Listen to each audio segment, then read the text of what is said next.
国周三表示，有越来越多的可行证据表明，东突厥散有维吾尔族穆斯林被强迫劳动。英国国会外事委员会12月15日举行了题为“新疆拘留营”的正式会议，讨论了中国的维吾尔集中营强迫劳动、如何防止英国公司使用维吾尔族强迫劳动、维吾尔难民的困境等议题。在东突厥散和中国其他地方，维吾尔族被强迫劳动的证据是可信的，而且越来越多。英国政府对此深感不安。英国外交部主管亚洲事务大臣内基尔·亚当斯称，亚当斯对英国广播公司的一篇报道发表了上述言论。BBC 的报道称，全球服装品牌间接采购东突厥散种植的棉花。美国智库全球政策中心周二发表一份新的报告，发现证据显示维吾尔族劳工遭到强迫劳动，被要求手摘棉花。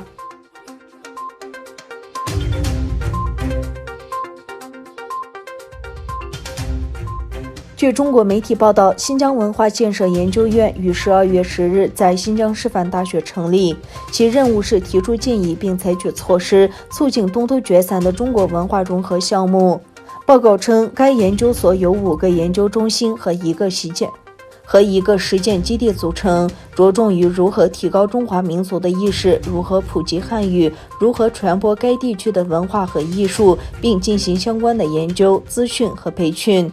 政治观察家认为，中国成立研究机构是种族灭绝扩大及其对大学和研究机构的同化政策的标志。他试图以无耻文化为借口，用中国文化取代维吾尔族文化。观察家认为，中国成立新疆文化研究所，标志着中国将同化和种族灭绝政策扩建到大学和研究机构。中共当局以文化传播为由，企图消灭维吾尔语言。中共当局以文化传播为由，企图消灭维吾尔语言文化，以汉族文化取代维吾尔文化。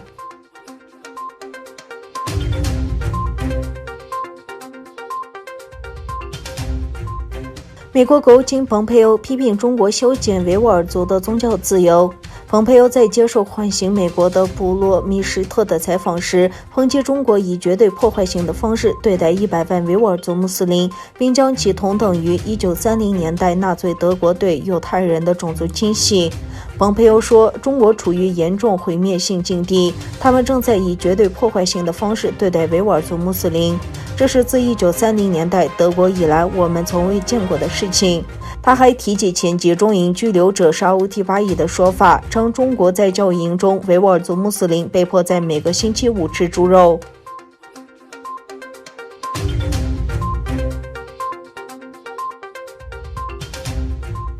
中国上海复星医药集团股份有限公司和德国生物科技公司说，已与一家中国制药公司签署了一项向中国提供1亿剂武汉病毒疫苗的协议。在2家公司发表的联合声明中指出，已签署了有关向中国提供首批1亿剂名为 BNT162 新冠疫苗的协议。声明中提醒到，上海复星医院有限公司和德国公司3月曾公布，将在中国开发基于 mRNA 的 BNT162 武汉病毒疫苗，并进行临床实验和市场营销方面的合作。声明中强调，将由 BioNTech 在德国的工厂向中国提供首批疫苗。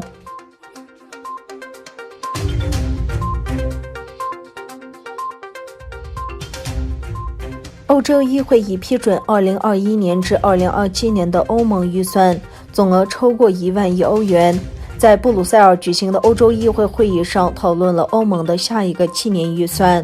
欧洲议会还批准了一种将欧盟资金与法治联系起来的新机制，以及欧盟为预算提供新收入来源的计划。